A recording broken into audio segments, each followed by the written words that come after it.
I think I might go with Creamkong if that's available. Right now, I think Dire Lord is what suits me most. I usually play like Shadow Knight type characters. I like characters that are very solo and self-reliant. They don't really need a whole lot of other people to do things for them, even though they work well with other people in games like this in groups.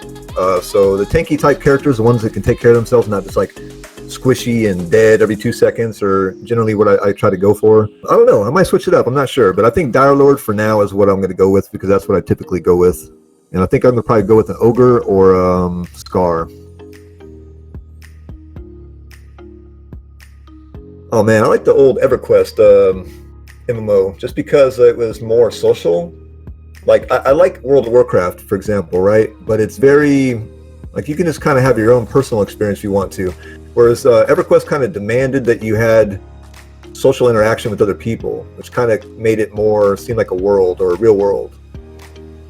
So I really liked EverQuest just for those reasons. You know, you had to involve yourself with other people. It wasn't something you could just do by yourself, and if you wanted to get anywhere in the game, it was going to require like a fair amount of effort.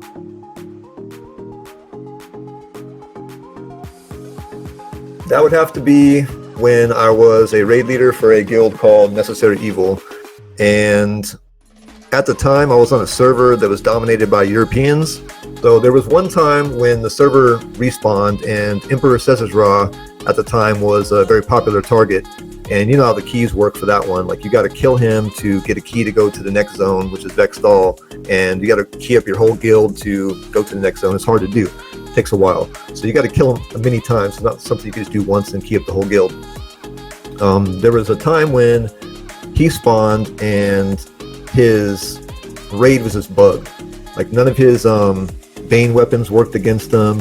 It was basically, there was only like 2 or 3 classes that could actually damage him. And it was just a nasty, nasty hit on his raid at the time. And none of the European guilds, even the ones that were way more advanced than we were, wanted to touch him. They thought it was too hard to do. There was nobody else that wanted to touch him either. The other American guilds passed. He was just sitting there. And for us, it was our first time getting a crack at him. So I was like, I'm not just going to sit here and just watch him sit there and not even try. So I was like, we gotta form up a raid and try to get him, because he's just sitting there. You know, we can't just let this opportunity pass us by. And a lot of people were against it because none of the Bane weapons worked and nothing like that. So, you know, I said we gotta try it anyway. So we did. And we ended up fighting the guy, and I don't remember exactly how many hours it took, but we fought the guy it was an epically long time. It was ridiculous. And I just remember so many people dying, and it was so many times like we almost thought we were going to wipe. We lost the main tank once, twice, 3 times. We were bringing people back. You know how that raid goes. You got so many different things you have to manage at the same time, from this snake to that snake and this other snake and this other snake, and Emperor himself and all these other different things. And so we ended up beating him, and no one thought we could do it, and people were sitting there watching, and it was just crazy. It was like a big spectacle, and it felt great at the end of the day, because, you know, it was something that everyone told us we couldn't do it, and it was something that we even think we could do, and we ended up doing it anyway. So, you know, I love that. That one experience was probably my best one.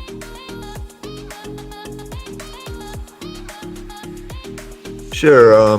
My Twitter account is 4S4HTV, all one word, all together.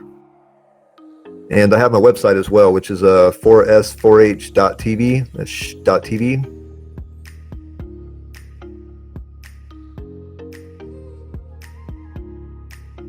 Just that I generally enjoy playing games like MMOs for the social aspect of it all. I like being a part of the greater world and feeling like I'm a part of something, as opposed to being in the solo games where you're playing like maybe like just that single player adventure. Although I do appreciate those games too, and especially for what they are. You know, I really do enjoy the social games more.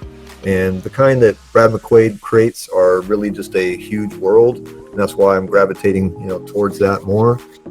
But, you know, those are the types of games I enjoy the most, and, you know, they are what you make of it. There are good experiences, and there are also bad experiences, and if you know, your reputation matters as well, which is something I appreciate, because you're not just going to go out there and act a fool and just get away with it, you know? There's going to have some repercussions. You're not going to be able to get into certain guilds or be able to do certain things, so you do have to kind of, you know, mind your manners to some degree. I do like that whole social consequence of it all.